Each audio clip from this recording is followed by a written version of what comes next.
Hello, everyone, and welcome to Book Time with Elvis with me, Mark. I hope very much that you're all doing well. And this is a response to a response video, I suppose. And it's a response to a really fantastic and fascinating video made by Aaron Facer yesterday, which in its turn was a response to a really fantastic video made by the most wonderful channel on BookTube, this one. But seriously, no, Aaron made a really, really, really great video.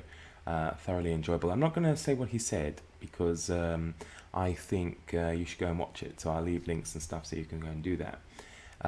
But his answer to the question he posed, why do we read, was a fascinating one, and one I have to say I didn't consider. Now, I'm going to say that I had it in my mind to make this video before Aaron made his, because I felt it was a bit of a natural progression from where I've been going recently, I suppose. But I wasn't sure if I was going to do that. And then Aaron's video kind of spurred me on to do that. And it is really the question of why do we read, or in this case, why do I read? And I think it's an answer that has changed over time, just like our reading habits change. And our opinions of authors and books change as we get older. Certainly, I would say our motivation and reasons for reading perhaps change also. I learned to read from sometime around the age of 3, and I can't tell you really what the motivation would have been other than that my mother decided she was going to teach me to read. But being a little bit older, so maybe into 4 and 5, there was certainly some motivation, and it was the act of being able to finish the bedtime story on my own without having to wait, because I've always been a very impatient person. Teaching, however, has mellowed me into a very patient person, except with, unfortunately, sometimes friends and family, because I spend so much time having to be patient for my students. I get very frustrated when I have to repeat myself, and it's not very fair, but I do try to check it, but what can I do? But as a child, I was very impatient, and so the prospect of having to wait until the evening or the next night to finish a book or to find out what happens next was a frustrating one. And therefore, by being able to read myself, I could take on the book and read it myself and find out what happened. Of course, as I got older, the reasons definitely changed. I mean, when you head through school, part of your reason for reading is because you have to. School sets you books that you have to read. However, I think there's a mix. If you're a natural reader anyway, you do it, of course, purely from enjoyment, escapism, and this feeling of, reading certain books because you have to. And I would say I gravitated more towards being having to read as I went through my teens, because the amount you have to read for school obviously increases as you go through it, and therefore my pleasure reading certainly dwindled in comparison to the academic reading I had to do, and that would have continued as well into university. And when it came to reading novels and fiction, that certainly dropped off. At one point, I would say that dropped off almost altogether. I concentrated only on non-fiction, primarily history and travel writing. And I did that really out of for want of a better phrase, I'll quote, not completely. I was going to say quote Jarvis Cocker, but I don't come from Greece, but I did have a very large thirst for knowledge.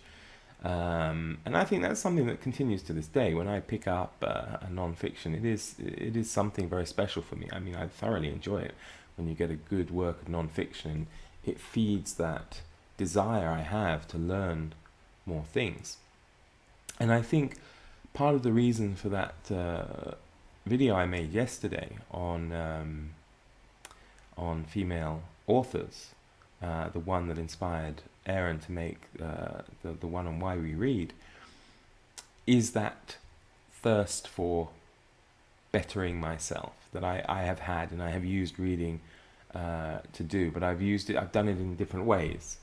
And I think a few people were concerned in the comments that I was maybe compromising myself, maybe forcing myself to read things I didn't want to read. That's not how I looked at it at all. I thought that I wasn't saying I was going to read more books by women in general. I was just going to make a concerted effort to do so within the confines or within the areas that interest me. And I don't see anything wrong with that.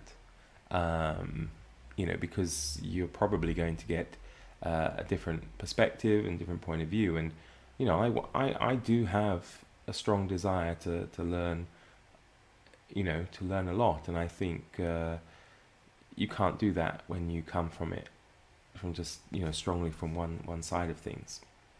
But anyway, Aaron's motivation or his reason was, truly interesting one for me. And as I say, very different to how how I look at my reading life and what the reasons for reading were or are. And it brings me kind of to the most recent reason for reading. I live alone with Elvis, and he is wonderful company, and he is my best friend in the whole world, yeah. But reading provides additional company for me as well. So you need never feel alone in this world if you have good books to read. You may never feel bad if you can't travel somewhere when you have good books to read, because that book will take you off somewhere. That book will make you feel like you're communicating with old and dear friends. Now, it is interesting to note, I think, within my life, how when I had a very active social life, I was an extremely social person. I'd be out every weekend, I'd be doing all sorts. But living here, getting Elvis, it was a trade-off. I wasn't going to go to the pub every Friday night when I had to get up at, 5 o'clock in the morning to take Elvis for a walk. And of course, Elvis to me is much more important than having a few drinks. But you do find your social life slips away when you miss going out a couple of times with your friends, and then of course they won't ask you as much anymore, which is understandable. I don't feel lonely, but that is a combination of having a wonderful job with wonderful co-workers and friends, but also having Elvis who keeps me company, and these books that keep me company, and of course BookTube as well. I have to read now to keep up. I have to keep up with my reading in order to continue with BookTube, which is a good thing, because BookTube has also given me some fantastic opportunities to meet great people and form new friendships, albeit with people I'll probably never meet in the flesh, but that doesn't matter. So I would say my biggest reasons for reading now are in order to substitute the things that are maybe missing from my life, but not to the point where I'm upset about it. So please don't think I'm sitting here crying myself to sleep every night, for example. I'm not. But that motivation for reading is to still better myself, to give myself a sense of company on a dark winter's evening, especially, for example. Cozying up with Elvis and a good book, it's fantastic. I think to some degree going out to the pub every Friday night would be a poor substitute for that experience. But, I'm getting older. Maybe the 21-year-old Mark wouldn't have said that. The key, I think, for anybody in their reading ultimately comes down to enjoyment. There's no point in doing it if you don't derive some enjoyment from it. I think when it becomes something you're not looking forward to, or don't get me wrong, if I I'm challenging myself to diversify my reading. If I don't enjoy it, I'll stop, and I'm not going to feel bad about it because I would have tried. Enjoyment is a key thing. You will lose. I mean, people fall in and out of love with reading all the time because probably they have a couple of books that they maybe didn't enjoy and they don't want to go back to it for a while. We have these reading slumps. I think certainly during school times, you know, a lot of us probably experience that, especially, you know, when you're forced to read something you might not enjoy. Um, Although the strange thing is, I find I enjoy more the type of books that I was forced to read in my teenage years. I enjoy them now, whereas I didn't enjoy them then. And it's kind of interesting, of course, going back, you know, to read them. So there we go.